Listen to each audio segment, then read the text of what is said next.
6வது செஷனில் நம்ம என்னென்ன ஒரு கன்சாலிடேஷன் 5 செஷன் முடிஞ்சது, அதனுடைய கண்டினியூட்டியாக தான் பார்க்க போகிறோம். இதில் 2020 உடைய கொஷின் பேப்பரில் இருக்கிற ஒரு அனதர் 15 பேசேஜஸ்ஸு நம்ம டிஸ்கஸ் பண்ண போகிறோம். அதோடு சேர்த்து 2 இம்பார்ட்டண்ட் வீடியோ செட்ஸு நான் ஆல்ரெடி போஸ்ட் பண்ணியிருந்த ரிசோர்ஸஸில், அந்த ரிசோர்ஸஸில் அமித் சென்குப்தா சாருடைய வீடியோஸை எப்படி நம்ம உள்வாங்கிக்கிறது இதை பற்றி, அதே மாதிரி வாஷித் சார் அவர் NPTEL கோர்ஸ் எல்லாம் ஃப்ரீயாக கொடுத்துருக்காங்க. இப்போ ஃப்ரீ ரிசோர்ஸஸ் என்னென்னு இருக்குது. இப்போ ஃபர்ஸ்ட் ஆஃப் ஆல் நம்ம இருக்கிற ரிசோர்ஸஸ் எல்லாம் எடுத்து வச்சுக்கணும். அது அப்பப்போ டெய்லி ஒரு 8 hours நம்ம ஒர்க் பண்ணும்போது 2 ஹவராக இதில் எடுத்து இன்ஃபர்மேஷன் எடுத்து பார்த்துட்ருக்கணும். இது எப்படி பார்க்கணும், எப்படி பண்ணணும், இது எல்லாமே நம்ம பார்க்க போகிறோம். இப்போது நம்ம பிபிடிக்கு போகலாமா? இதில் logical thinking, consolidation and free resources. இந்த ஃப்ரீ ரிசோர்ஸஸ் அப்படின்னு சொல்லும்போது ரிசோர்ஸஸ் ஒரு set of resources available. IGNOU study materials, IGNOU study materials, நம்மளுடைய NCERT புக்கு மெட்டீரியல்ஸ், இது எல்லாமே ரிசோர்ஸஸ். பட் நீங்கள் 2 hours ஆர் 3 hours நீங்கள் படிக்க டைம் ஸ்பெண்ட் பண்ணிங்கன்னா நீங்கள் இன்னொரு வேலையும் பண்ணணும், டெஸ்ட் பண்ணணும், self test. Equal amount of time நீங்கள் செல்ஃப் டெஸ்ட் பண்ணிக்கிட்டு இருக்கணும். நீங்கள் செல்ஃப் டெஸ்ட் பண்ணலைன்னா, செல்ஃப் டெஸ்டிங் பண்ணலைன்னா you will not get much benefit from it. அதே மாதிரி என் கிளாஸில் கேட்கும்போது தயவு பண்ணி ஒரு பேட் வச்சுக்கிட்டு அதில் ஸ்மாலாக நோட் டவுன் பண்ணிக்கிட்டே வாங்க. இந்த நோட்ஸ் எல்லாமே then try to understand what I have discussed. சரிங்களா? இப்போது நம்ம போகலாம். அடுத்த ஸ்லைடு. இப்போ நம்ம என்ன படிக்கணும்னு நினச்சோம், போன தடவை ஒரு 15 படிக்கணும்னு நினச்சோம், ஆனால் ஒரு 8 தான் முடிஞ்சது. அதெல்லாம் கலெக்ட் பண்ணலாம். இல்லை ஃப்ரீ ரிசோர்ஸஸ் என்னென்னவா இருக்குது, அந்த ரிசோர்ஸஸில் டெஸ்ட் பண்ணிக்கிறதுக்கு ஏதாவது ரிசோர்ஸ் இருக்கா? அதுக்கப்புறம் நம்ம எல்லாமே சொல்கிறோம் டெய்லி ஹிந்து படிக்கணும், டெஃபினட்டாக அது மஸ்ட்டு. இப்போ ஹிந்து சப்ஸ்கிரைப் பண்ணணும். நீங்கள் சப்ஸ்கிரைப் பண்ணிங்கன்னா அதோடு சேர்ந்து ஒரு எடிஷன் ஃப்ரீயாக தராங்க. அது சிவில் சர்வீசஸ் ஒர்க் பண்ணுறவங்களுக்குன்ட்டே கொடுக்குற ஒரு கனெக்டிவிட்டி. அதை எப்படி யூஸ் பண்ணணும்னு சொல்லி கடைசியில் அது ஹிந்து லேர்னிங் சென்டர் பற்றி லேர்னிங் கார்னர்னு சொல்கிறாங்க. Hindu learning corner. அதில் உங்கள் வொக்காபுலரியை எப்படி இம்ப்ரூவ் பண்ணிக்கிறது, 2 minutes படிச்சுட்டு இமீடியட்டாக இங்கே கீழே கொஷின்ஸ் கொடுத்துருப்பாங்க, அந்த கொஷின்ஸ் ஆன்சர் பண்ணலாம். அது லேட்டஸ்ட்டு டாபிக்ஸில் இருக்கும். அது ஹிந்துவில் பப்ளிஷ் பண்ணது மட்டுமே இல்லாமல் நிறைய பேர் எழுதுனதும் இருக்கும். இது எல்லாமே நம்ம எப்படி பண்ணணும் so that your testing will become faster அப்படின்னு சொல்லி ஹிந்து லேர்னிங் கார்னரில் பார்க்கலாம். கடைசியாக அமித் சென்குப்தா சார்ஸோடைய ஒரு வீடியோ. இப்போ சடனாக ஆயில் ப்ரைஸஸ் இன்க்ரீஸ் ஆகிடுச்சு. இந்த ஆயில் ப்ரைஸஸ் சடனாக எந்த அளவுக்கு இன்க்ரீஸ் ஆச்சுன்னா, நம்ம பட்ஜெட் நிர்மலா சீதாராமன் கொடுக்கும்போது $75 நினச்சாங்க. இன்னைக்கு பிஃபோர் 3 days $96 வரைக்கும் போயிடுச்சு. $96 எந்த பெட்ரோலியம் போயிருக்கு? பிரெண்ட் க்ரூட் ஆயில் பெட்ரோல் போயிருக்கு அப்படின்றாங்க. பிரெண்ட் க்ரூட் ஆயில்னா என்ன, WTI என்ன, இது எல்லாம் நம்ம மைண்ட்ஸில் வந்துக்கிட்டே இருக்கும். இது எல்லாமே டிஸ்கஸ் பண்ணுறதுக்கு அமித் சென்குப்தா சாருடைய ஒரு வீடியோவை எடுத்து, அது 4 நிமிஷம் தான் பேசியிருப்பார், அதை விரிவாக நம்ம பார்க்கலாம். அதே மாதிரி அதில் இருக்கிற இங்கிலீஷ் நமக்கு புரியலன்னு வச்சுங்க, அதை தமிழாக்கத்தை எப்படி பண்ணணும், அதை எப்படி இது பண்ணணும்னு சொல்லி கூட இருக்குது. அடுத்தது இப்போ கீ பாயிண்ட்ஸ். நீங்கள் மைக்ரோ ஃபவுண்டேஷன்ஸ் ஆஃப் மேக்ரோ எக்கனாமிக்ஸ்னு ஒரு கோர்ஸ் இருக்குது NPTEL. ப்ரொஃபஸர் வாஷித் அகமத் நடத்தியிருக்கார் இந்த கோர்ஸு. மிக மிக important from IAS preparation point of view. அதே மாதிரி அமித் சென்குப்தா சாருடைய வீடியோஸ் வந்து 12 லட்சம் பேர் 1.2 மில்லியன் நம்ம இந்தியாவில் பண்ணியிருக்காங்க. 1.2 million people have used or using this. IAS படிக்கக்கூடிய almost all students throughout India are using his videos. அதனால் அதை எப்படி யூஸ் பண்ணலாம், எஸ்பெஷலி ஒரு ஹிஸ்ட்ரி எப்படி படிக்கலாம் ஹிஸ்ட்ரி அப்படின்னு சொல்லி மிக அழகாக சொல்லியிருப்பார். அதனால் அதையும் நம்ம பார்த்துடுவோம். இப்போ இதெல்லாம் வச்சுக்கிட்டு நம்ம இப்போ அந்த பர்டிகுலர் இதுக்கு போகலாமா, இந்த PDF examination point of view இதுக்கு நம்ம போகலாம்.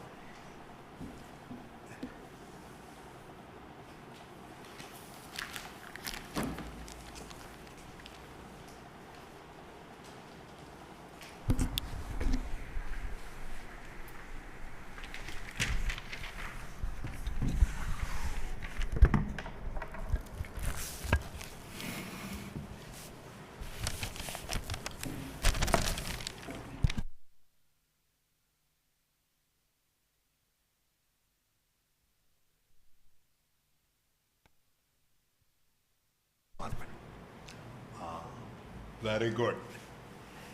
இப்போ வந்து இந்த பேசேஜ் நம்ம பார்த்துக்கிட்டு இருந்தோம். இப்போ இந்த பேசேஜ் என்ன ஆன்சர் நீங்கள் பார்த்தீங்கன்னா இதுக்கு முன்னால் இது ஆன்சர் பண்ணியிருக்கோம் போன இதில். இப்போ வந்து இந்த இதுக்கு நம்ம வரப்போகிறோம். இப்போ நான் வாசிக்கிட்டுமா உங்களுக்கு? Please listen carefully. இது வெட்லேண்ட்ஸ் பற்றி ஐ திங்க் பேசிட்டோம்னு நினைக்கிறேன். இன்வெஸ்ட்மெண்ட் பற்றியும் பேசியிருக்கோம். அதனால் அது தேவையில்லை. நீங்கள் ஜஸ்ட் ஒரு மனசில் அதெல்லாமே பழைய கிளாஸில் வந்தது கொஞ்சம் ரிமெம்பர் பண்ணிக்கிங்க. அடுத்தது வந்து இப்போ பேசக்கூடியது வந்து we are going to speak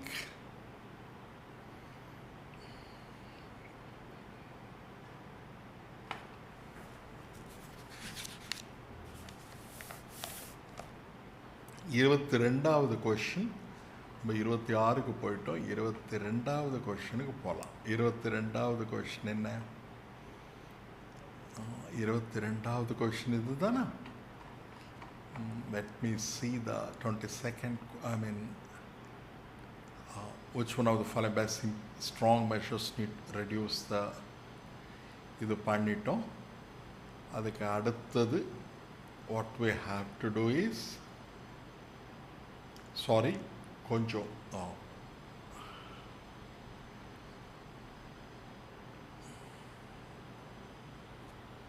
இந்த ரிஸ்கி அசட்ஸ் பற்றி டிஸ்கஸ் பண்ணியிருக்கோம்.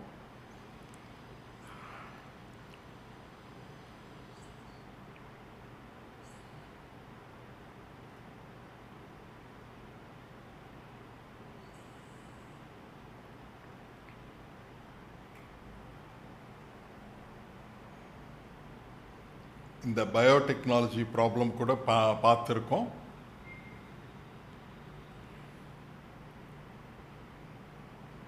இப்போ நமக்கு மென்டலாக we are getting connected of the continuity of doing the things.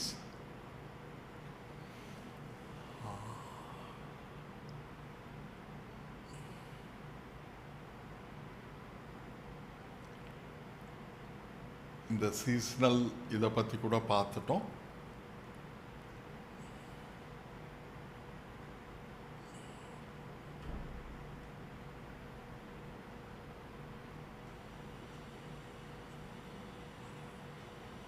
இதை படிப்போமா?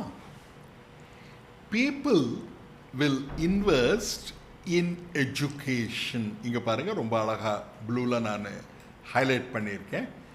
People will invest in education whenever they are granted economic freedom to fully enjoy its benefits.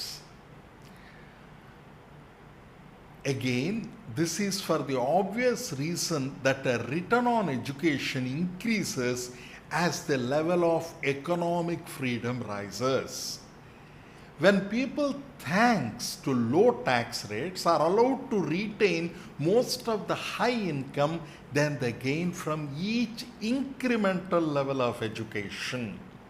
It makes immense sense to invest in education. இப்போ இதில் நிறைய important things எல்லாம் சேர்த்து கொடுக்குறாங்க. நம்ம கொஞ்சம் கேர்ஃபுல்லாக தான் இதை அனலைஸ் பண்ணணும். எப்படின்னா இதோ பாருங்கள், ஒரு செகண்ட் வரேன்.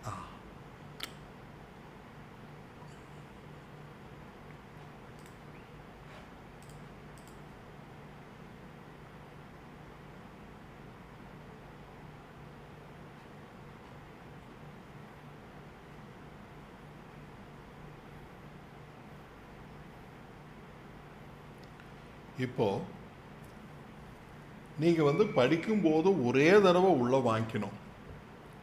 ஆனால் அது உள் வாங்கிக்கிறதுக்கு இந்த பர்டிகுலர் ஏரியாவில் ஒரு 80 to 90% ஆஃப் த திங்கிங் நீங்கள் முன்னாலேயே ஃப்ரீயாக இருக்கும்போது பண்ணியிருந்துருக்கணும். ஞாபகம் இருக்கா? நம்ம முதல் கிளாஸில் பார்த்துருந்தோம், focused learning and diffused learning. இந்த டிஃப்யூஸ்டு லேர்னிங் என்ன பண்ணுவோம்னா, நம்ம நிறைய சங்க்ஸ் ஆஃப் நாலேஜ் ஆல்ரெடி மைண்டில் வச்சுருப்போம். அது நம்ம இப்போ ஃபோக்கஸ்டாக எக்ஸாம் எழுதும்போது அந்த சங்க் வெளியில் உடனே நம்ம உள்ளே இருக்கிற ஃபண்டமெண்டலாக சப்கான்ஷியஸாக இருக்கிற நாலேஜ் இன்புட்ஸை கெயின் பண்ணிடும். அதே மாதிரி தான் இங்கே பர்டிகுலர் கொஸ்டின்லையும் people will invest in education whenever they are granted the economic freedom to fully enjoy its benefits. என்ன சொல்ல வராரு இதில்? இப்போ போஸ்ட் கிராஜுவேஷன் படிக்கிறதும் டாக்டரேட் படிக்கிறதும் இது எல்லாமே எதுக்காக படிக்கிறாங்க? நான் டாக்டரேட் படித்தா நிறைய பணம் சம்பாதிப்பேன். அந்த நிறைய பணம் சம்பாதிக்கும் போது when I earn lot of money, I can invest that in various opportunities. Business ஆப்பர்ச்சுனிட்டிஸ்லையும் நான் இன்வெஸ்ட் பண்ணலாம். பிஸ்னஸ் ஆப்பர்ச்சுனிட்டியில் எப்படி இன்வெஸ்ட் பண்ணலாம்? நிறைய ஒரு எம்டெக்கோ ஒரு போஸ்ட் கிராஜுவேஷனோ ஹியூமனிட்டிஸ்லேயோ சயின்சஸ்லையோ எது படித்தாலும் எனக்கு எக்கனாமிக் ஃப்ரீடம் இருக்குது. என்னுடைய ஹை லெவல் ஆஃப் இன்வெஸ்ட்மெண்ட் எனக்கு இன்கம் வந்ததுன்னா அதில் எனக்கு டேக்ஸஸ் ரொம்ப கம்மியாக பண்ணியிருந்தீங்கன்னா அந்த டேக்ஸஸை வச்சு அந்த எக்ஸஸாக வர இன்கம்மை ஐ வில் இன்வெஸ்ட். கேர்ஃபுல்லாக கவனிங்க. இந்த ஆஸ்பெக்டை கொஞ்சம் உங்களுக்கு எக்ஸ்பிளைன் பண்ணுறேன். இப்போது யூரோப் இந்த மாதிரி கண்ட்ரிஸ் எல்லாம் போனீங்கன்னா education free, good. But tax rates எவ்வளோனா 52%. ஏன்னா டைரக்ட் டேக்ஸஸ் ரொம்ப ஹை. நீங்கள் யூரோப்பில் ஜெர்மனி போனீங்கன்னா நீங்கள் 50% of your almost, that means 6 months of your work you have to give to government as tax. எதுக்கு டேக்ஸாக கொடுக்குறோம்?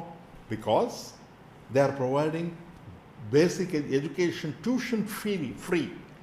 நீங்கள் யூனிவர்சிட்டியில் எவ்வளோ படித்தாலும் உங்களுக்கு there is no tuition if you are a citizen of Germany. Therefore, நம்ம டேக்ஸ் அதிகப்படுத்தணும்னா இந்த மாதிரி ஃப்ரீ எஜுகேஷன் கொடுக்கலாம். ஆனால் இப்போ இந்தியா போல கண்ட்ரியில் where the tax base is very less, ரொம்ப கம்மியான பீப்புள் தான் டேக்ஸ் பேஸில் இருக்காங்க. அவங்களையும் நம்ம நிறைய டேக்ஸ் போட முடியாது. பிகாஸ் அவங்க ஏர்ன் பண்ணுற இன்கம் வெரி ஹை இன்கம் கிடையாது. அதனால் therefore what happens is tax லெஸ்ஸாக பண்ணும்போது when they are earning enough money, maximum 30% tax தான் வருது.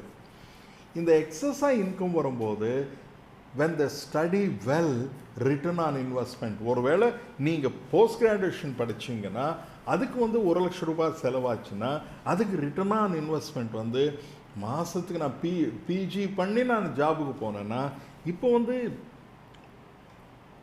கிராஜுவேஷனில் நான் ஜாபுக்கு போனேன்னா எனக்கு 10,000 கிடைக்குதுன்னா பிஜி படித்து வரும்போது எனக்கு 30,000 கிடைக்குதுன்னா return on investment is 20,000 per month. Therefore எனக்கு படிக்கிறதுல நிறைய ஊக்கம் வரும். இதுதான் அவர் சொல்கிறாரு. Gain from each incremental level of education.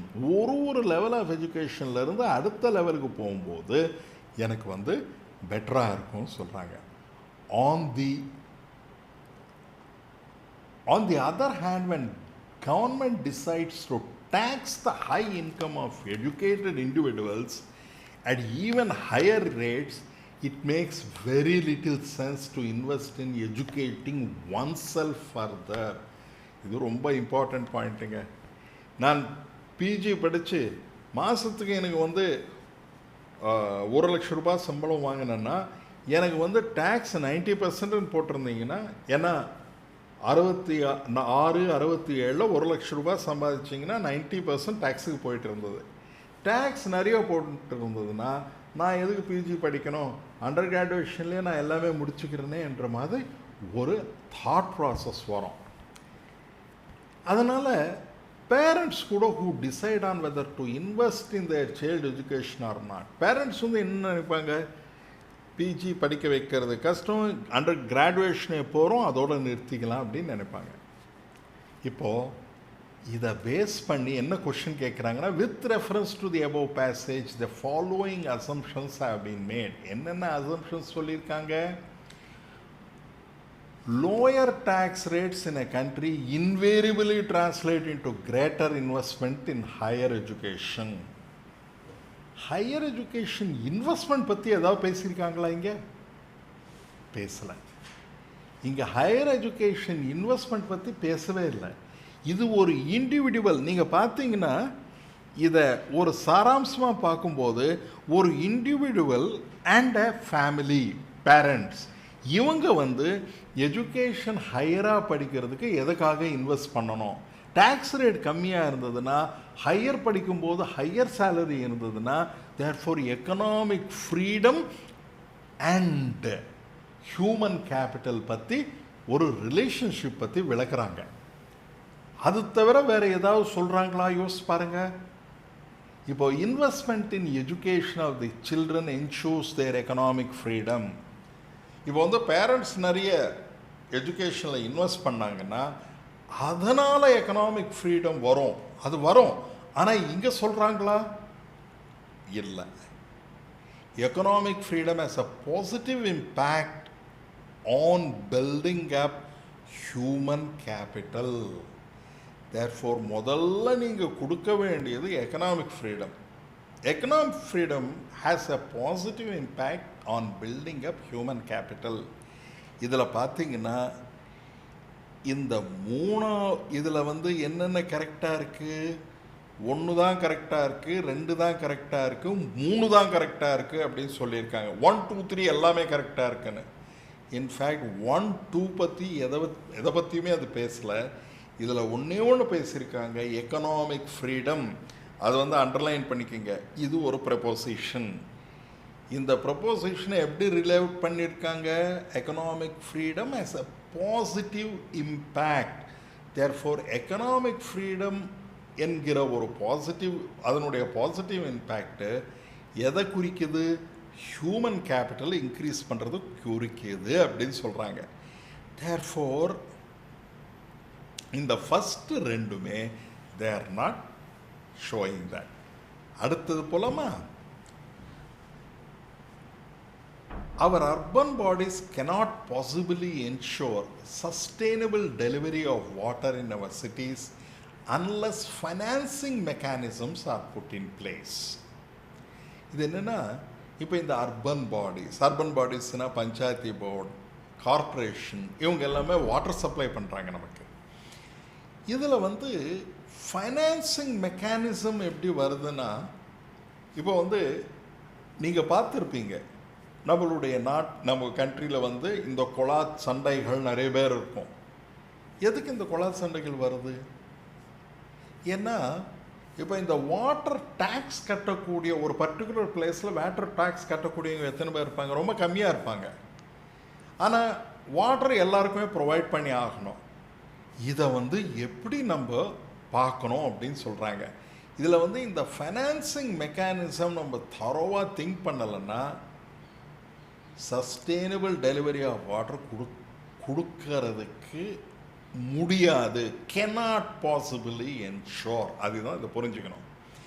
Water delivery requires heavy investment in collecting it from natural source, treating it to make it potable, portable-னா portable கிடையாது, portable, and laying a distribution network of pipelines for delivery to the users. இது ரொம்ப இம்பார்ட்டண்ட்டுங்க.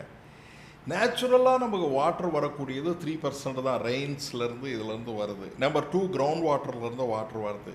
இந்த natural sources of வாட்டர்லாம் நம்ம எடுத்துக்கிட்டு அதை அப்படியே கொடுக்க முடியாது. It has to be treated.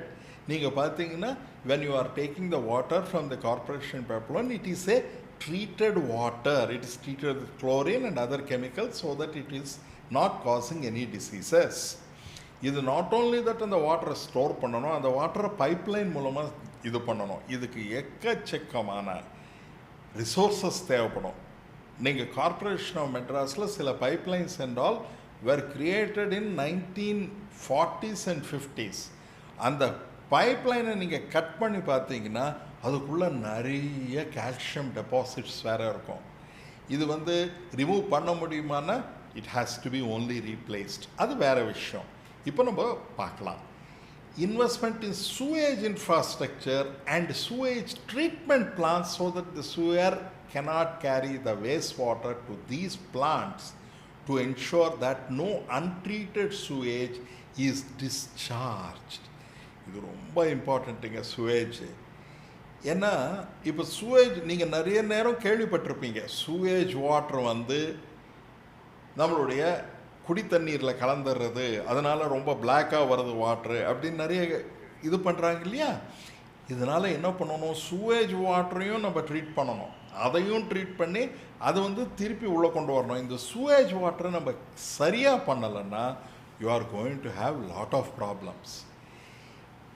If our cities were rich enough to meet the entire costs. இப்போ இந்த சிட்டி கார்ப்பரேஷன்ஸ் எல்லாமே நிறைய டேக்ஸ் கலெக்ட் பண்ணி நிறைய ரிச்சாக இருந்தாங்கன்னா வாட்டர் ஃப்ரீயாக எல்லாருக்கும் டெலிவர் பண்ணலாம்.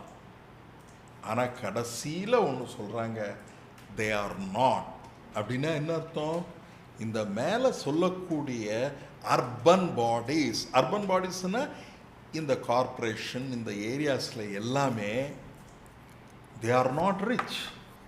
They are not rich na என்ன அர்த்தம்? They cannot deliver water free. இதுதானே நம்ம புரிஞ்சுக்க வேண்டியது. இப்போ what is the most logical and crucial message conveyed by this passage? Now, urban local bodies must recover costs through user charges. இப்போ must recover ன்னு சொல்லியிருக்காங்க.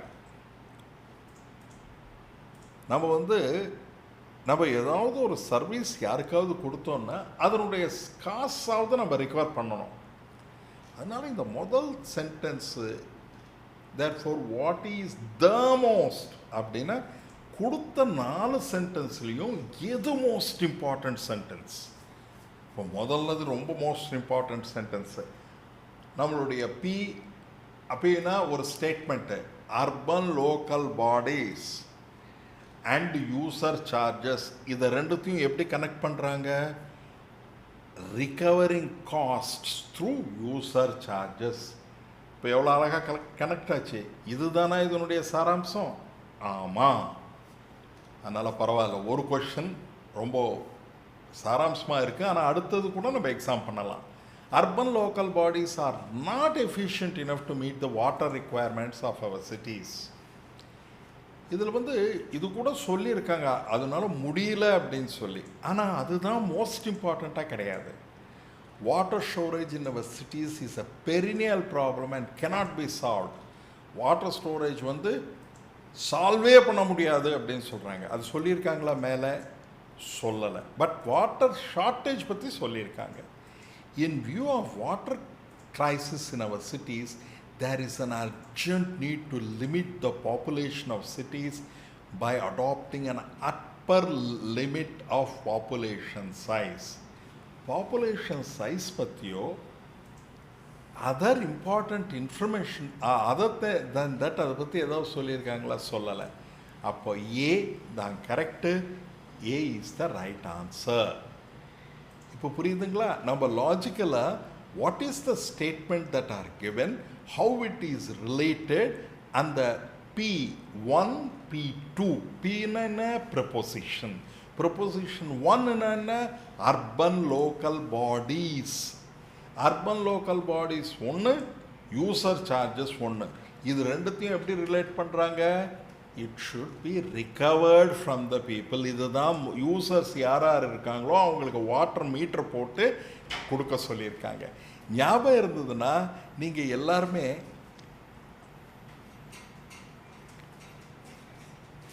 நீங்கள் அர்பன் பாடிஸ் வந்து நம்ம கவர்மெண்ட்டில் இந்த பெரிய பெரிய ஃப்ளாட்ஸ் எல்லாமே வாட்டர் மீட்டர் ஃபிக்ஸ் பண்ணி அவங்ககிட்டேருந்து பணம் வசூல் பண்ணுறாங்க.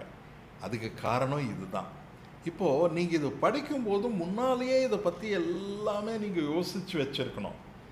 இதை யோசித்து வைக்கிறது எப்படின்றது இந்த அடுத்த ஒரு ½ அப்பால் நம்ம பண்ணலாம். நான் இதுலேயே இன்னொரு கொஷினும் கேட்டிருக்காங்க. With reference to above passage, the following assumptions have been made. இது என்னது? இது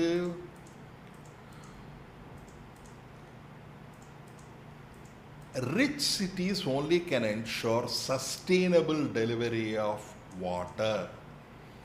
Rich cities can ensure sustainable delivery of water, but only னு போடுறது it is not been given. மேலே சொல்லியிருக்காங்களா ரிச் சிட்டிஸாக இருந்தால் தான் பண்ண முடியும்னு?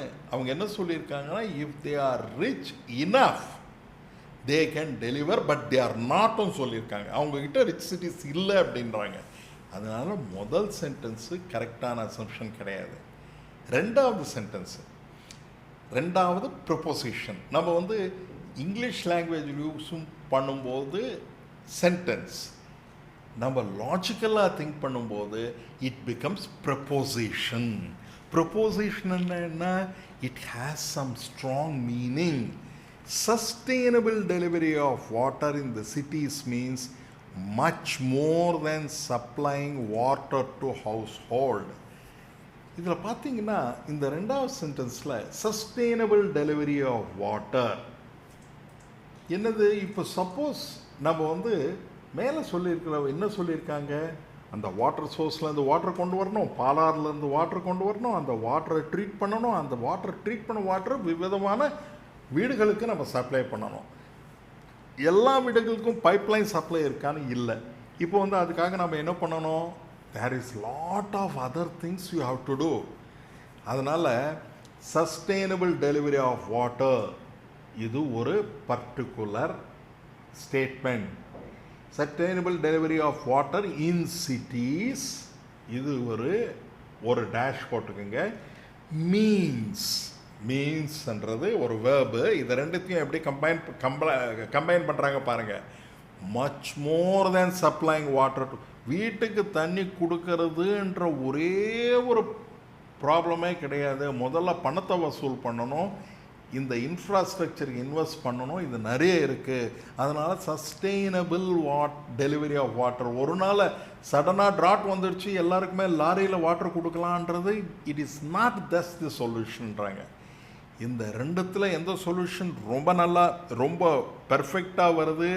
ஓன்லி 1 or 2 ஒன்லியா, போத் 1 and 2, நைதர் 1 or 2ன்னு பார்க்கும்போது ரெண்டாவது ரொம்ப இட் இஸ் மோர் ரெலவெண்ட். அதனால் நம்ம எடுத்திருக்கோம். புரியுதுங்களா? அதுக்கு அடுத்தது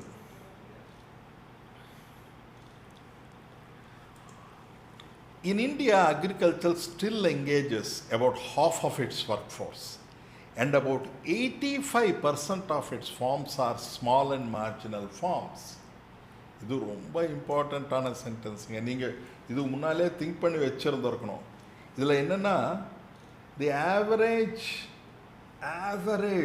farmer, 85% of them are marginal farmers, and average farmer is having approximately 2.47 acres. அவ்வளோதான், ரொம்ப சின்ன லேண்டு. இது எப்படி வந்ததுன்னா 30 இயர்ஸாக நம்ம லேண்டை நம்ம இந்தியாவில் டிவைட் பண்ணி ஃபாதர் டு சன்னு, சன் டு சன்னு டிவைட் பண்ணி சின்ன லேண்ட் ஹோல்டிங்ஸ். இந்த லேண்ட் ஹோல்டிங்ஸில் என்ன ஆகுது, ஆவரேஜ் இன்டெட்டட்னஸ் அப்படின்னு இன்னொன்று இருக்குது. ஆவரேஜ் இன்டெட்டட்னஸ்னால் ஒரு ஃபார்மருக்கும் 60,000 ரூபாய் அவங்க தலைமையில் லோன் இருக்குது. இருக்கிற லேண்டே ரொம்ப சிறுசான லேண்ட். இந்த சிறுசான லேண்டில் நிறைய ரிசர்ச் அண்ட் டெவலப்மெண்ட் பண்ணி இன்புட்ஸ் வந்து அவங்களுக்கு கிடைக்கிறதில்ல. அது ஏன் கிடைக்கிறதில்ல அதை பற்றி அப்போல்லாம் யோசிக்கலாம்.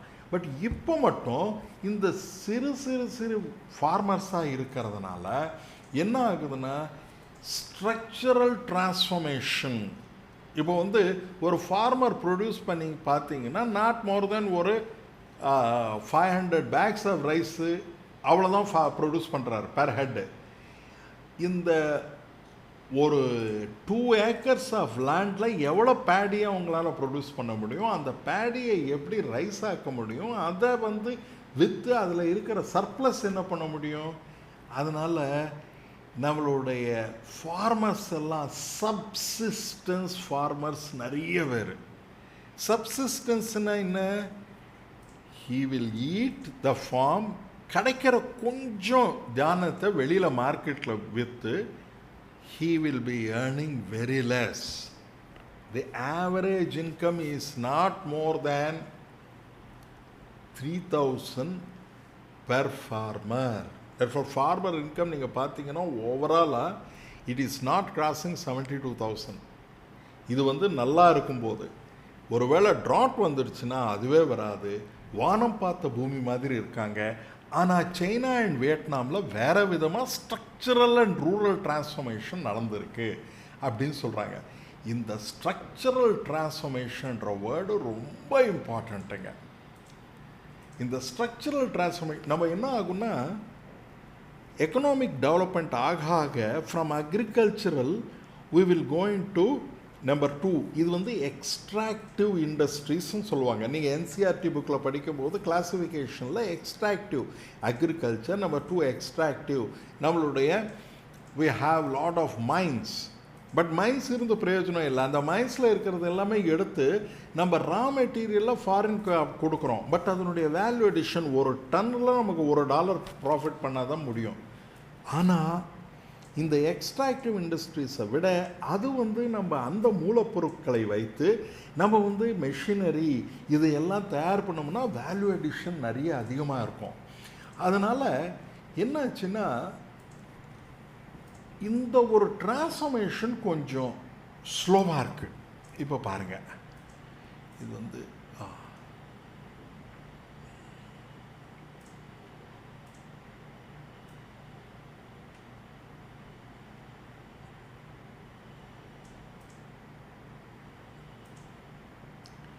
இந்தியா வந்து ஸ்லோவாக தான் டிரான்ஸ்ஃபார்ம் ஆகிருக்குங்க. 1991 நம்ம வந்து எல்பிஜி மாடல் நம்ம வந்து விரிவாக்கத்தை மன்மோகன் சிங் ஃபைனான்ஸ் மினிஸ்டராக இருக்கும்போது அவர் என்ன பண்ணாருன்னா now we are going for globalization, therefore we will go for LPG model privatization, and we will, because of that நம்மளுடைய எக்கானமி டெவலப் ஆகுமா. 1991 பண்ணும்போது எக்கானமி ஸ்லோவாக டெவலப் ஆக ஆரம்பிச்சது. அது வந்து 1988 2014 சைனா அண்ட் வியட்நாம் நிறைய நம்மளை விட முன்னேறிடுச்சு. 1988 2005 என்ன ஆச்சுன்னா நம்ம பாவர்ட்டி ரிடக்ஷன் ரொம்ப கம்மியாக இருந்தது. பாவர்ட்டி ரிடக்ஷன்னா இன்இக்வாலிட்டிஸ் ரொம்ப அதிகமாக இருந்தது, பாவர்ட்டி ரொம்ப அதிகமாக இருந்தது. பாவர்ட்டிக்கு ஒரு செப்பரேட் டெஃபினிஷன் இருக்குது. நீங்கள் அது வந்து பாவர்ட்டி, ஸ்டண்டட் இது எல்லாமே நீங்கள் வந்து தனியாக நீங்கள் பண்ணணும். What is poverty? நீங்கள் வந்து பார்த்தீங்கன்னா ஹியூமன் டெவலப்மெண்ட் இண்டெக்ஸ் அப்படின்னு சொல்லி ஒரு இண்டெக்ஸ் இருக்குது. அந்த இண்டெக்ஸில் வந்து பாவர்ட்டின்றது it is not only the money poverty, பணம் இல்லாமல் என்றது மட்டுமே கிடையாது. Access towards education, access towards water, access towards primary health, இது எல்லாமே சேர்த்து ஹியூமன் டெவலப்மெண்ட் இண்டெக்ஸ் அப்படின்னு சொல்லிட்டு அமர்த்ய சென் சொல்லியிருக்காரு. அவர் வந்து ஒரு பாகிஸ்தானி எக்கானமிஸ்ட் கொண்டு வந்ததை ரிஃபைன் பண்ணி he got a Nobel prize. இப்போ இந்த ஹியூமன் டெவலப்மெண்ட் இண்டெக்ஸ் நம்ம மெஷர் பண்ணி ஒரு இந்தியாவுக்கு, அதில் ஹியூமன் டெவலப்மெண்ட் இண்டெக்ஸ் அதிகமாக இருந்தால்தான் நம்மளுடைய பாவர்ட்டி எல்லாமே ரெடியூஸ் ஆன மாதிரி இது ஒரு பக்கம் ஓடுது. ஆனால் 2005 2012 டிராமட்டிக்காக பாவர்ட்டி குறைஞ்சிட்டு இருந்தது இந்தியாவில். எதனால் குறைஞ்சிட்டு இருந்தது? Relative price scenario changed significantly. இதுதான் ரொம்ப இம்பார்ட்டண்ட்டுங்க.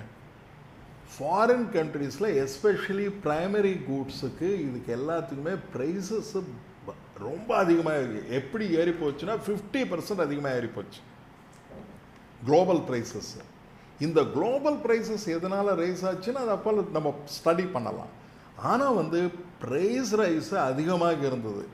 ப்ரைஸ் ரைஸ் அதிகமாக இருந்ததுன்னா என்ன பண்ணாங்க? நிறைய இன்வெஸ்ட் பண்ணாங்க அக்ரிகல்ச்சரில் இன்வெஸ்ட் பண்ணோம்னா நிறைய லாபம் சம்பாதிக்கலாம் அப்படின்னு சொல்லி.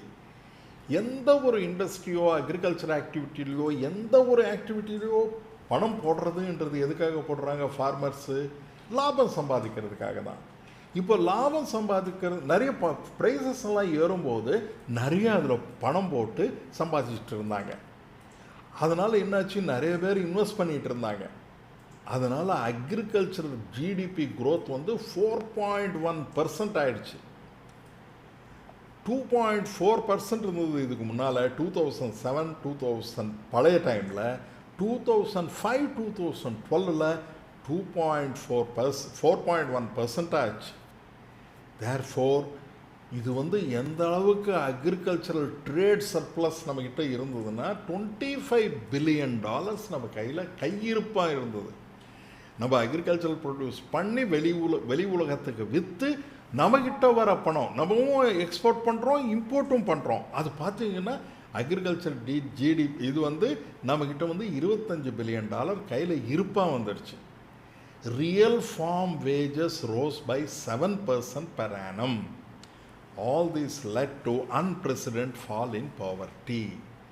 In the word real wages, real growth, இது என்ன ரியல்னா அன்ரியல் ஏதாவது இருக்கா அப்படின்னு நம்ம மனசில் ஒரு கொஷின் வரலாம்.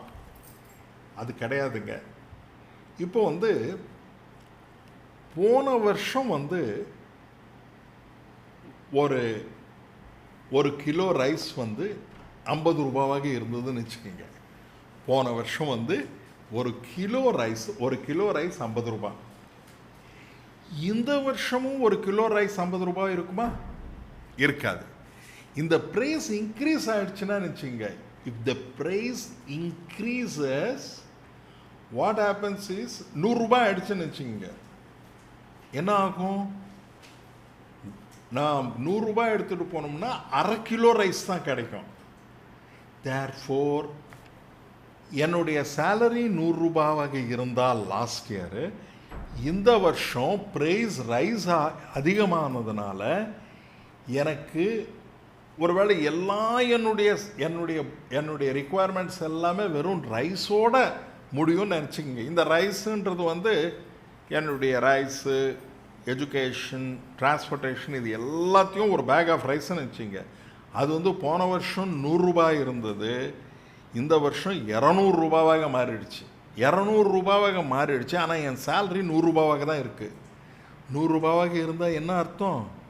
என்னுடைய சேலரி 100 ரூபாவாக இல்லை, நான் வாங்கக்கூடிய இப்போ பழைய ப்ரைஸ் அப்படியே இருந்ததுன்னா என்னுடைய கையில் வந்த காசு 50% கம்மியாயிடுச்சு.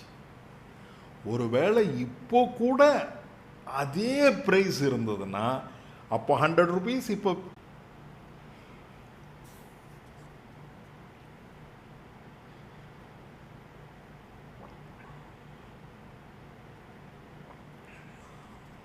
பார்ப்போமா? இப்போ முதல் கொடுத்த சென்டென்ஸ் என்னன்னா, structural and rural transformation is impossible when farms are mainly small and marginal. Small and marginal farms எல்லாம் இருந்ததுன்னு நினச்சிங்க, நம்மளால் வந்து ரொம்ப கஷ்டம், நம்மளால் பண்ண முடியாது அப்படின்னு சொல்கிறாங்க. அந்த மாதிரி சொல்லியிருக்காங்களா? அதனால் கஷ்டம் சொல்லியிருக்காங்களே தவிர இட் இஸ் இம்பாசிபிள்னு யாருமே சொல்லலை. Now, a good price incentive can trigger investment in agriculture. நம்ம அக்ரிகல்ச்சரில் இன்வெஸ்ட் பண்ணுறதுக்கு ப்ரைஸஸ் நல்லா இருந்ததுன்னா அக்ரிகல்ச்சரில் இன்வெஸ்ட் பண்ணலாம்னு சொல்லியிருக்காங்க. அடுத்தது, India needs build value chains for higher value agri products like livestock and horticulture. இதை பற்றி லைஃப் ஸ்டாக் பற்றியும் ஹார்டிகல்ச்சர் பற்றியும் பேசியிருக்காங்களா? பேசலை. இது இம்பார்ட்டன்ட் பாயிண்ட்டு, ட்ரூ பாயிண்ட் தான், பட் ஆனால் மேலே இல்லை. Higher global prices of agricultural commodities are essential for India's poverty reduction. நாலாவது வந்து குளோபல் ப்ரைஸஸ் ரொம்ப கம்மியாக இருக்குன்னு வச்சுங்க, நம்ம ஹையர் ப்ரைஸஸ் நம்ம ஃபார்மர்ஸ் ஹையர் ப்ரைஸ் வச்சாங்கன்னா ஃபாரின் கண்ட்ரிலேருந்து நம்ம இம்போர்ட் பண்ணிவிடுவோம். இப்போது வெங்காயம் சடனாக ப்ரைஸஸ் எல்லாம் ரொம்ப அதிகமாகிடுச்சுன்னா கவர்மெண்ட் என்ன பண்ணும்? வெங்காயம் வந்து நம்ம வந்து பங்களாதேஷ் அண்ட் அதர் கண்ட்ரீஸ்லேருந்து நம்ம இம்போர்ட் பண்ணிக்குவோம். அதனால் ஜென்ரலாக நீங்கள் கொஞ்சம் கேர்ஃபுல்லாக கவனிக்கணும். நம்ம வந்து பங்களாதேஷ்க்கு 40 ரூபாய் கொடுத்துட்ருப்போம், ஆனால் நம்மளுடைய ஓன் கண்ட்ரியில் 100 ரூபாய் விற்றுட்ருக்கோம் வெங்காயம். நம்ம கொஸ்டின் பண்ணலாம், அது எப்படி நீங்கள் நம்ம கண்ட்ரியில் 100 ரூபாய் விற்கும்போது 40 ரூபாய்க்கு அவங்களுக்கு விற்கிறீங்கன்னு. நம்ம இம்போர்ட் எக்ஸ்போர்ட் கண்டினியூஸாக நம்ம வந்து கான்ட்ராக்ட்ஸ், ஃபார்வர்ட் கான்ட்ராக்ட்ஸ்னு ஒன்று போட்டுக்கிட்டுருப்போம். In order to have constancy in prices, இப்போ வந்து இம்போர்ட் பண்ணுறவங்க இந்த ஃபார்மர்ஸ், இவங்க இந்த பெரிய பெரிய ட்ரேடர்ஸ் எல்லாமே என்ன பண்ணுவாங்கன்னா, ஒரு 3 மாதத்துக்கு அப்பால் எனக்கு இந்த ப்ரைஸில் நீங்கள் சப்ளை பண்ணுங்கன்னு சொல்லி ஃபார்வர்ட் பொசிஷன் எடுப்பாங்க.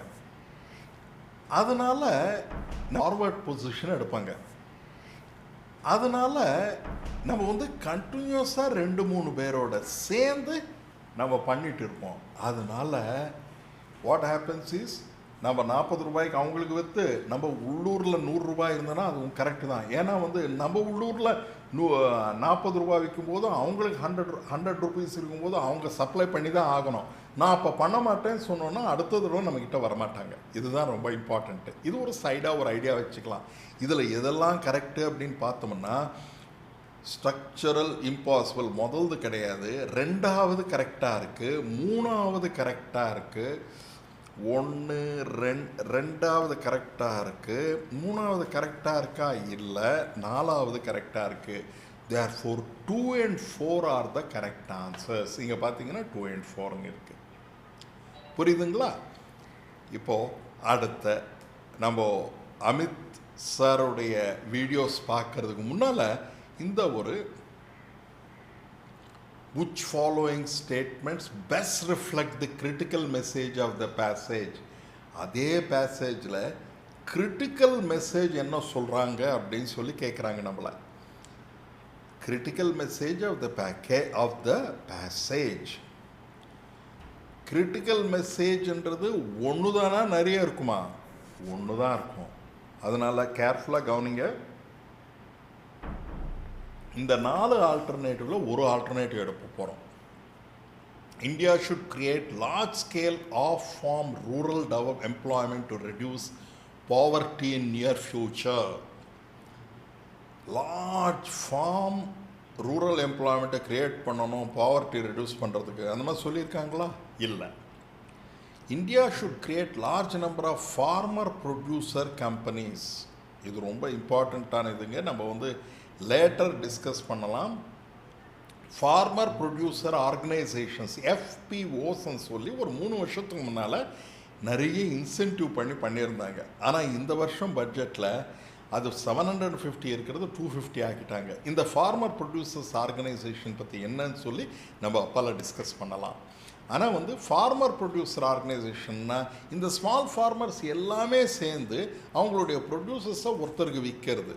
அதனால என்ன ஆகும்? ப்ரைஸ் பார்கெனிங் கெப்பாசிட்டி அதிகமாக இருக்கும். ஃபார்மர் ப்ரொடியூசர் ஆர்கனைசேஷன்ஸ், FPOஸ்ன்னு சொல்லுவாங்க. அதை பற்றி அடுத்தது பார்க்கலாம். இப்போ இருக்கிறதுல இது பற்றி பேசலை. Private investment in agriculture should be given priority over public investment. Private investment நிறைய அக்ரிகல்ச்சரில் வரணும், கவர்மெண்ட் இன்வெஸ்ட் பண்ணக்கூடாதுன்னு சொல்லியிருக்காங்க. அந்த மாதிரி சொல்லியிருக்காங்களா? கிடையாது. Inclusive agricultural growth is key to reduce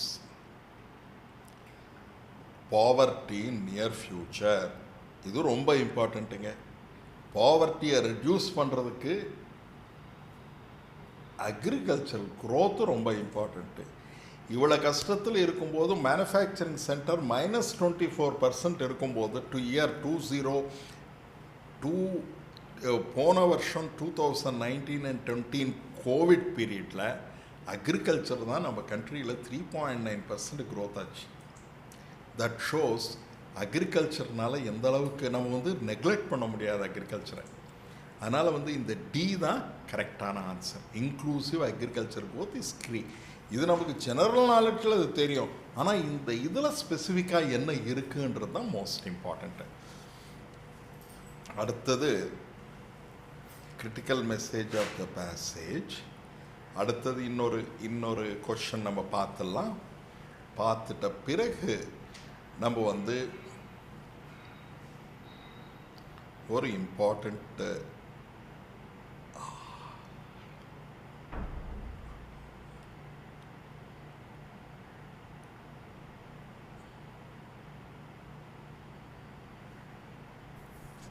பார்த்தீங்கன்னா எவ்வளோ டிஃப்ரெண்ட் கொஷின்ஸில் நம்மளை கொஷின் பண்ணுறாங்க பாருங்கள். இந்த கொஷின்ஸில் இதில் 5 பேசேஜஸ் கொடுத்துருக்காங்க. நம்ம கீழே வரக்கூடிய ஆன்சர்ஸை கொடுக்கணும். இப்போ இது முதல்ல பார்க்கலாம். இந்த Spanish ships late 16th century, 16ஆம் நூற்றாண்டு கடைசியில், அப்படின்னா 1670-80ல் இந்த பொட்டேட்டோ சவுத் அமெரிக்காவிலேருந்து யூரோப்புக்கு இன்ட்ரடியூஸ் பண்ணாங்க.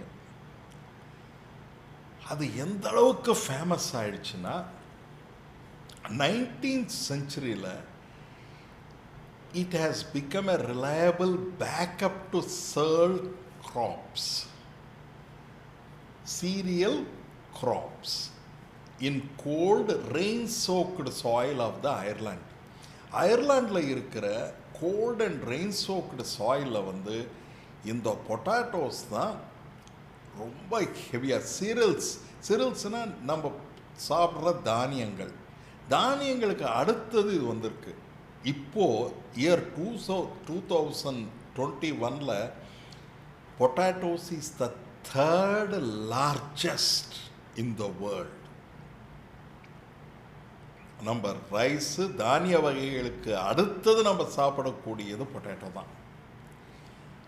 இதனால் என்னாச்சு, potato has been plant every area.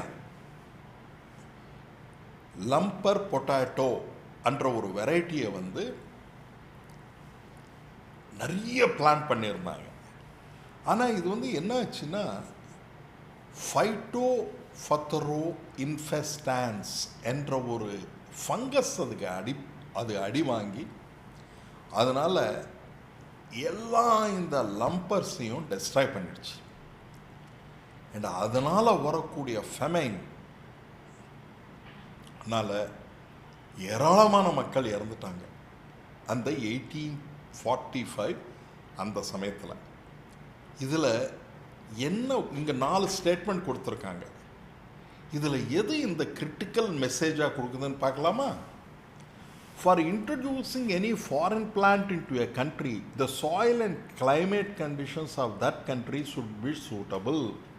அது கரெக்டான ஸ்டேட்மெண்ட் தான்.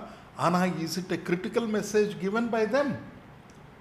நம்ம யோசிக்க வேண்டியது தான். ஏன்னா அது கிரிட்டிக்கல் மெசேஜாக சொல்லலை, ஆனால் நம்ம யோசிக்கணும். ஆனால் இங்கே அது ஜென்ரல் நாலேஜில் எஸ் இது யோசிக்க வேண்டியது தான் இருக்குது. இதில் சொல்லியிருக்காங்களா? இல்லை. As a stable food for a country, tuber crops like potato cannot replace cereal crops. இவங்க என்ன சொல்கிறாங்கன்னா, இப்போ வந்து ஸ்டேப்பிள் ஃபுட்டாக இருக்கிற அப்படின்னா நம்மளுடைய தட்டில், சாப்பாடு தட்டில் வரக்கூடிய ஃபுட்டில் இது வந்து பொட்டேட்டோ வருது, ஆனால் அது வந்து தானியங்களை விட இது ரீப்ளேஸ் பண்ண முடியாது அப்படின்றாங்க. ஆனால் அது இல்லைன்னு நமக்கு தெரியும். இப்போ அடுத்தது, some of the fungal infections of the plants cannot be prevented or stopped from spreading across large areas. இந்த ஃபங்கல் இன்ஃபெக்ஷன்லாம் நிறைய வருது, அதெல்லாம் நிறுத்த முடியாது அப்படின்றாங்க. நிறுத்த முடியாதா? முடியும். அதுக்கு வேறு மெஷர்ஸ் இருக்குது. பட் அது சொல்லியிருக்காங்களா? இல்லை. நான் என்ன சொல்லியிருக்காருன்னா, கடைசியில் relying on homogeneous food source is not desirable. இது ரொம்ப இம்பார்ட்டண்ட்டான பாயிண்ட்டு. நம்ம வந்து ஒரே ஒரு food source, 1/3 of our food வந்து இஸ் பொட்டேட்டோஸ் அப்படின்னு சொல்லும்போது சடனாக பொட்டேட்டோ எல்லாமே டெஸ்ட்ராய் ஆகிடுச்சுன்னா நம்மளுடைய என்டையர் வேர்ல்டே டெஸ்ட்ராய் ஆகிடும். அதனால் 4 தான் கரெக்டான கிரிட்டிக்கல் மெசேஜ்.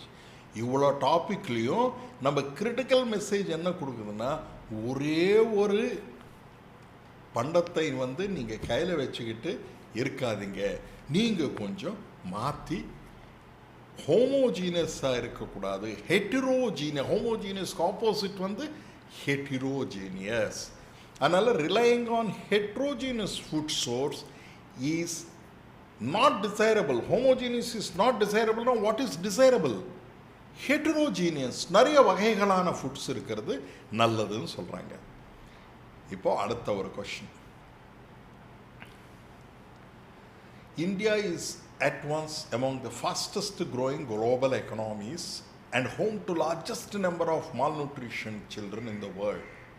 இது வந்து 2 ஆப்போசிட் விதமான ஸ்டேட்மெண்ட்ஸாக வருது. ஒன்று, fastest growing economy, more than 10% growth every year. more than 10% growth every yearன்னா நம்மளுடைய ஜிடிபி வந்து 10 இயர்ஸில் டபுள் ஆகிடும், 7.5 இயர்ஸில் டபுள் ஆகிடும்.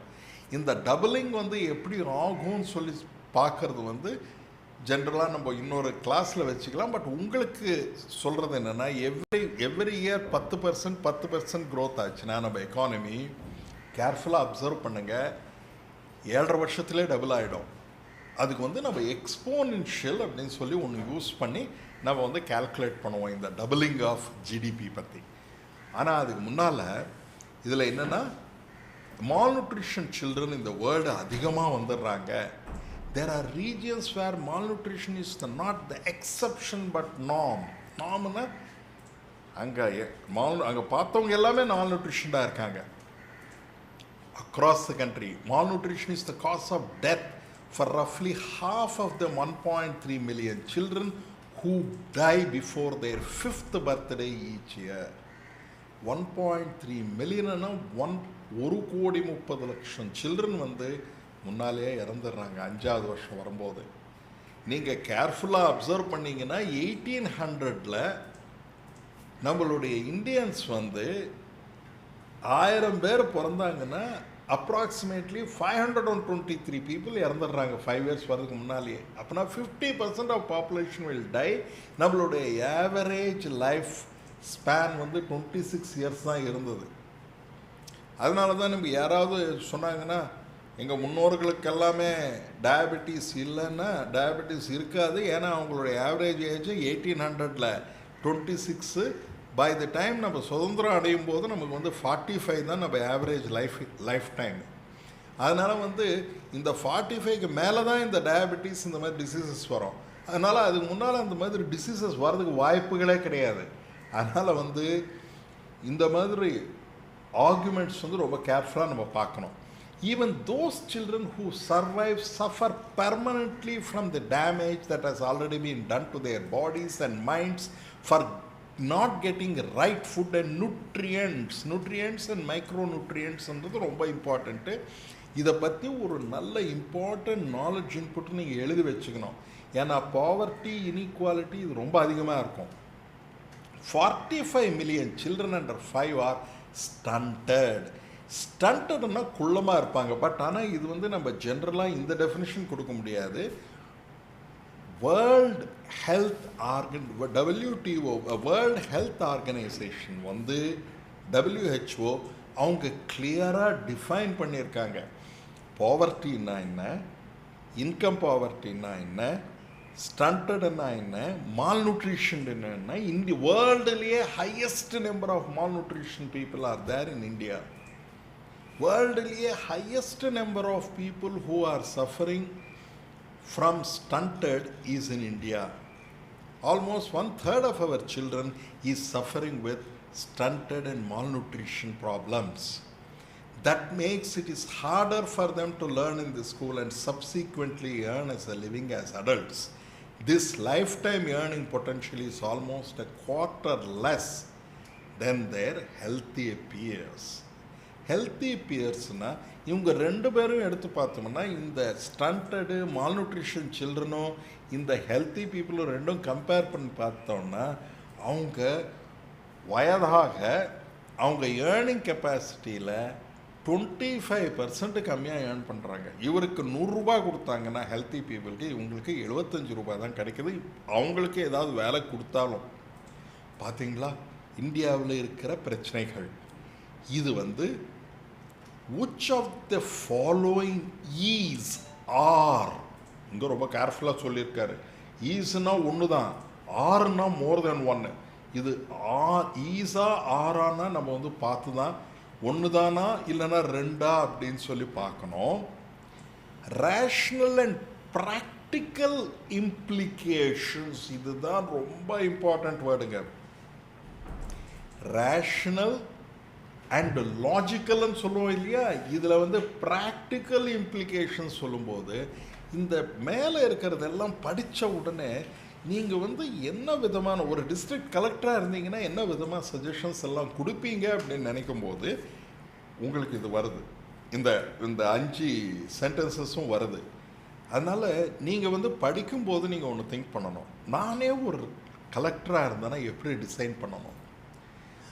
நான் சடனாக எல்லாருமே ப்ரைஸஸ் ஃபார் ப்ராடக்ட்ஸ் எல்லாமே இன்க்ரீஸ் ஆகுது எதனால் அப்படின்னு கேட்ட உடனே உங்களை எல்லாருமே கேட்பாங்க.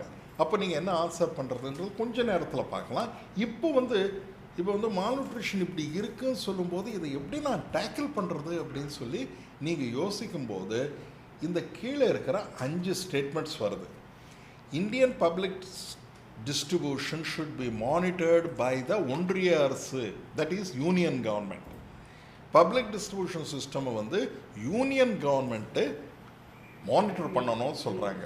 யூனியன் கவர்மெண்ட் எப்படி மானிட்டர் பண்ணும்? I don't think so. That is a very good practical implication. Girls should be encouraged to delay marriage and first pregnancy. இது ரொம்ப இம்பார்ட்டண்ட்டான டெஃபினிஷனாக வருது. அவங்கள ஒரு மேரேஜ் கொஞ்சம் டிலே பண்ணோம்னா, ஃபர்ஸ்ட் ப்ரெக்னன்சியை கொஞ்சம் டிலே பண்ணோம்னா we will be able to do that. Mother should be encouraged to breastfeed their children immediately after birth. இதுவும் ரொம்ப important. Because most of the children malnutrition வர்றதுக்கு காரணமே பர்த்தில் they are having this problem. The supply of safe drinking water and proper sanitation facilities all should be ensured. மேலே சொல்லலை, but it is a practical implications. Authorities should ensure vaccination as prescribed. பார்த்தீங்கன்னா இந்த ABCDயில் ஒரு என்னென்ன ரொம்ப இம்பார்ட்டண்ட்டாக இருக்குது அப்படின்னு பார்த்தீங்கன்னா, therefore of the passage இதில் என்னென்ன சொல்லியிருக்காங்க. அவர் ensure sustainable development, homogeneous. Now 2, 3, 4, 5 all 4 variables, I mean all 4 statements are correct. 2, 3, 4, 5 கொடுத்துருக்காங்களா இங்கே? 2, 3, yes, that is B. Therefore 2, 3, 4, 5 கொடுத்ததுனால we are telling that as the right solution. Now this is very important. இந்த ஒரு இம்பார்ட்டண்ட்டான chapter passage பார்க்கலாம். The pulse variety Pusa or Har 16 has the potential to be grown in paddy growing regions of Punjab, Haryana and Uttar Pradesh, and eventually in all India. In the Pusha Arhar என்ற ஒரு variety, it yields is about 2000 kgs per hectare and greater than those existing varieties, and because of its size will be uniform, ரொம்ப யூனிஃபார்மாக இருக்கும், different sizesல இருக்காது, and amenable for mechanical harvesting.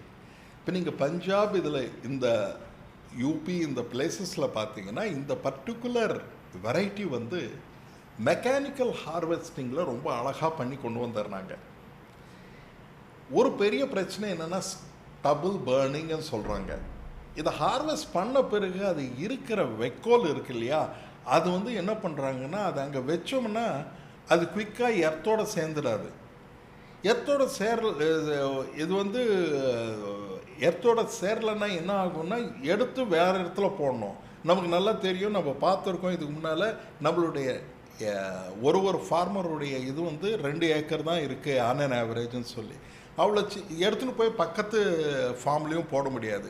அதனால் என்ன பண்ணுவாங்க, burn பண்ணிடுறாங்க. அதுக்கு காரணம் என்னென்னா there is a possibility of currently use their technology for paddy. இந்த ஆர்ஹார் ஸ்ட்ரால வந்து it can be plowed back into the soil. It is very difficult. Arhar soil வந்து ஈஸியாக சாயிலில் நம்ம கொண்டு வரலாம். ஆனால் in paddy straw நம்ம இதுக்கு முன்னால் யூஸ் பண்ணுற வெரைட்டியில் வந்து ஹை சிலிக்கா கண்டென்ட் இருக்கிறதுனால ஈஸியாக டீகம்போஸ் ஆகிறது இல்லை. அதனால தான் ஸ்டம்பிள் பர்ன் பண்ணுறாங்க. In case of arhar, the farmer even after combine harvesting just needs to run a rotavator to cut the leftover straws into pieces. இது வந்து plowed back into the field and decomposition very fast-ஆக நடக்குது. இன்னும் உங்களுக்கு ஒரு information என்னென்னா, இந்த அக்ரிகல்ச்சரில் இந்த பூசா ஆர்ஹார்ன்றது வந்து 120 டேஸ்லேயே வந்துடுறது. It has been developed by Indian agricultural research and all there is difficulty. Therefore salvage or plowed back. Farmers therefore choose the easiest option or simply burning it. என்னென்ன ஸ்டேட்மெண்ட் இதில் இருந்து நம்ம ரேஷ்னல் இன்ஃபரன்சஸ், இதில் இருந்து rational inferences plural அப்படின்னா more than one statement should be correct அப்படின்னு சொல்கிறாங்க. Farmer income will be higher with pulse cultivation than with paddy cultivation. அதை பற்றி சொல்லியிருக்காங்களா? இல்லை. Pulse cultivation causes less pollution as compared to paddy cultivation. ரெண்டாவது, S, இப்போ இந்த பல்ஸ் வெரைட்டி அன்னு சொல்கிறது வந்து லெஸ் பொல்யூஷனை க்ரியேட் பண்ணோம். ஏன்னா வந்து அதை வந்து நம்ம வந்து எல்லாமே கட் பண்ணி ரோட்டாவேரில் கட் பண்ணி அங்கவே போட்டுடலாம், அது சாரமாக மாறிடும். அடுத்தது, in the context of northern Indian agriculture, paddy straws have no usefulness. Correct. மூணாவது வந்து pulse cultivation, less pollution in the context of northern India. Mechanized agriculture is main cause for stubble burning. அஞ்சாவது correct கிடையாது. ஏன்னா வந்து மெக்கனைஸ்னால தான் stubble burning வருதுன்றது கிடையாது. நாலாவது, இந்த context of North India agriculture paddy straw has no usefulness சொல்கிறாங்க, அதுவும் கரெக்ட் கிடையாது. தி கரெக்டான answer 2 and 3. We are now going to have 2 and 3 and you will have 2 and 3 as the right answer. இப்போ நம்ம என்ன பண்ணலான்னா, நான் அதில் முன்னால் சொன்ன மாதிரி உங்களுக்கு வந்து நான் எல்லாமே இன்ஃபர்மேஷன் கொடுத்துருக்கேன். இதில் வந்து we are now going to see a video by Amit. இங்கே வந்து கொடுத்துருக்கேன் அமித் சென்குப்தாவுடைய வீடியோ. நீங்கள் வந்து அமித் சென்குப்தாவுடைய வீடியோ இப்போ ஒன்று பார்த்துடுவோம், 3 நிமிஷம் ஆகிடும். அதுக்கு அடுத்தது என்பிடிஎல் கோர்சஸில் இந்த மைக்ரோ எக்கனாமிக் ஃபவுண்டேஷன் சொல்லியிருக்கேன். இப்போ அமித் சென்குப்தா சாருடைய வீடியோவை பார்க்கலாமா?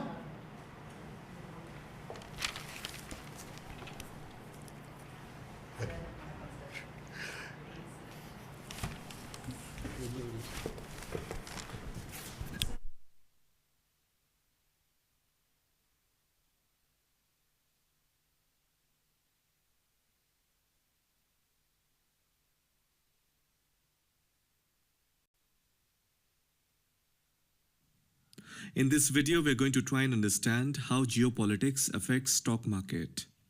Oil prices on Monday jumped to an 8-year high after the United States gave a statement saying that Russia will invade Ukraine immediately. Just imagine, a mere statement from the United States president has triggered the prices of crude oil in international markets. The price of Brent crude was at $90.57 a barrel on 11th February.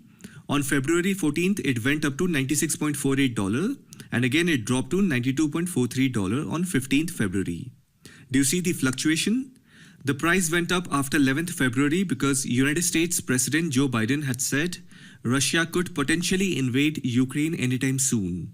And then he also said if Russia invaded Ukraine, then the US and Europe will impose sanctions on Russia.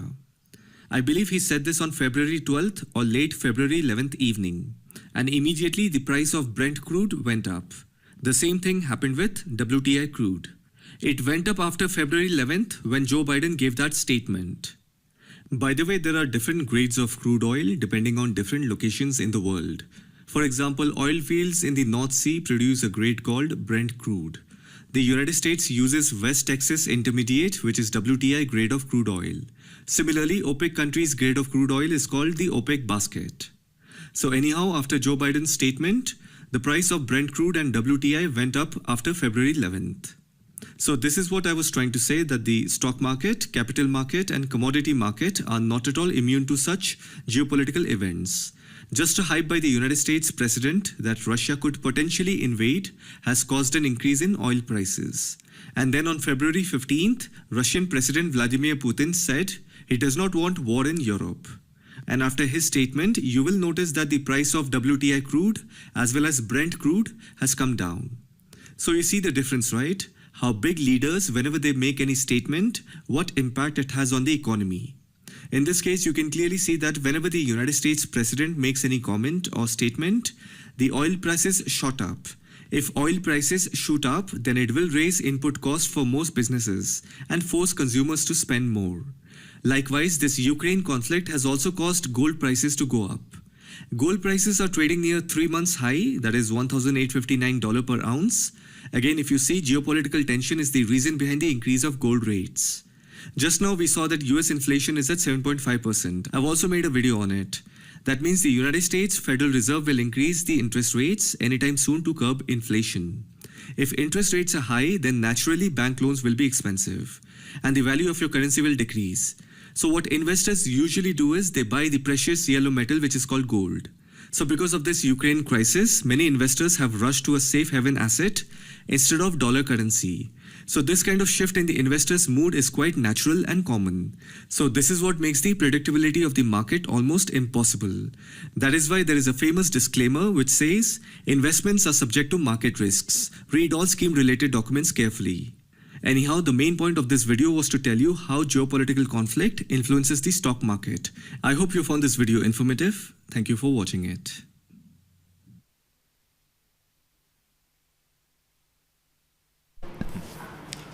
நீங்கள் இப்போ பார்த்துருப்பீங்க, இவருடைய சாருடைய professor Amit சென்குப்தாவுடைய videos all over India approximately 12 lakh people பார்த்துட்ருக்காங்க. இதில் இவர் என்ன எக்ஸ்பிளைன் பண்ணுறாரு இந்த என்டையர் வீடியோலன்னு சொல்லி அடுத்த கிளாஸில் நான் சொல்கிறேன். இன்னொரு இம்பார்ட்டண்ட் பாயிண்ட் நீங்கள் இப்போ எடுத்துக்கணும், என்னென்னா இந்த அமித் சென்குப்தா சார் ஹிஸ்ட்ரியை எப்படி படிக்கணும் அப்படின்னு சொல்லி ஒரு வீடியோவில் போட்டிருக்காரு. இப்போ நம்ம அதை பார்க்கலாம். ஹிஸ்ட்ரி இல்லை கரெக்ட். இது ஒரு 5 நிமிஷம் நம்ம பார்க்கலாம். Quickly learn everything about East India Company from 1600 to 1857. All the events will be covered in a chronological manner. We will also make a beautiful timeline. I'll show you how the events are interconnected. And in the end, it's going to be a nice, fun, informative session. With no further ado, let's begin. First, let me make a timeline, an empty timeline. As we go ahead, we will start filling in the dates of the events and it will be easier for you to follow up. Great. First thing first, the Indian history has been divided into 3 parts, and they are ancient history, medieval history, and then modern history. Now, modern history is the part where we typically talk about the time when India was under the rule of British Empire. And medieval history is the time from 8th to 18th century. In the later part of this time period, India was under the Islamic rule, that is from 13th to 18th century. During this time, the famous Delhi Sultanate and the Mughal Empire were the direct rulers of major portion of the Indian subcontinent. So to understand the British rule in India, we have to go a little backward towards the end of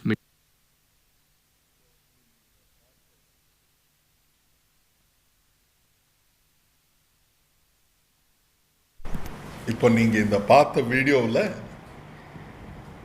அந்த ஹிஸ்ட்ரியை எப்படி படிக்கணும் அப்படி எல்லா சப்ஜெக்ட்டுக்கும் எப்படி படிக்கணும்னு ஒன்று இருக்குது. இந்த ஹிஸ்ட்ரி எப்படி படிக்கணும்னா நீங்கள் டைம் லைன் போட்டிருக்கணும். அடுத்த கிளாஸில் டைம் லைன் கிரியேஷன், அது ஒரு மேத்தமெட்டிக்கலாக நம்ம வந்து மேலே ஒரு டைம் லைன் க்ரியேட் பண்ணிக்கணும். 1400, 1200, 1300 இந்த மாதிரி நம்ம போட்டுக்கிட்டு அதை 3 பீரியடாக பிரிச்சுக்கணும். அந்த பிரிச்சுக்கிட்டு யாரை மோஸ்ட் இம்பார்ட்டண்ட்டாக இன்ஃப்ளூயன்ஸ் பண்ணியிருக்காங்க. ஃபஸ்ட் டைம் இங்கிலீஷ் மேனை இந்தியாவில் எப்படி யார் இன்வைட் பண்ணாங்க அப்படின்னா அவுரங்கசீப் தான். அவுரங்கசீப் கிங்காக இருக்கும்போது தான் he has given a ஃபர்மான்னா ஒரு he has passed a rule that Indians can the Britishers can come and do their sales. இது எப்போ நடந்ததுன்னா 1600 கல்கட்டாவில் நடந்தது. அவர் முதல்ல கொடுத்த பிறகு அந்த கடைசி emperor of India is Bahadur Shah. அது வரைக்கும் இருக்கிற நிறைய ஹிஸ்ட்ரி நமக்கு எல்லாமே தெரியும். இந்த ஈஸ்ட் இந்தியா கம்பெனி தான் நம்மக்கிட்ட வந்து நம்ம கண்ட்ரியை அடிமைப்படுத்தினாங்கன்னு சொல்லி. ஆனால் அந்த ஈஸ்ட் இந்தியா கம்பெனி 1858 டிசால்வ் பண்ணிவிட்டு இந்தியன்ஸ் எல்லாமே சப்ஜெக்ட்ஸ் ஆஃப் பிரிட்டனாக மாற்றிருந்தாங்க. இந்த விஷயம் எல்லாமே நீங்கள் ஒரு டைம் லைனில் போட்டு பார்த்தீங்கன்னா you will be able to understand very well. அதே மாதிரி ஒரு கலெக்டருக்கு வந்து he is also A district magistrate. நீங்கள் கேட்கலாம், அது எப்படி ஒரு லீகல் அத்தாரிட்டியாக இருக்க முடியும், லீகல் அவங்களுக்கு தெரியாதுன்னு சொல்லி. இது நீங்கள் ஹிஸ்ட்ரி பார்க்கும்போது எப்படி இந்த லா எல்லாம் எவால்வேட் ஆச்சு அப்படின்னு சொல்லி அவருடைய வீடியோவில் அமித் சென்குப்தா சார் வீடியோவில் கம்ப்ளீட்டாக கொடுத்துருப்பாரு. இதெல்லாமே ஃப்ரீ. எல்லா சோர்ஸஸும் நான் கீழே கொடுத்துருக்கிற சோர்ஸஸ் எல்லாமே free. They are from government of India. நீங்கள் இது படித்தால் 90% ஆஃப் த கொஷின்ஸ் ஆன்சர் பண்ணலாம். உங்களுடைய கமெண்ட்ஸ் எல்லாமே கொடுங்க. we will be very thankful to be of assistance to you. Thank you very much. வணக்கம்.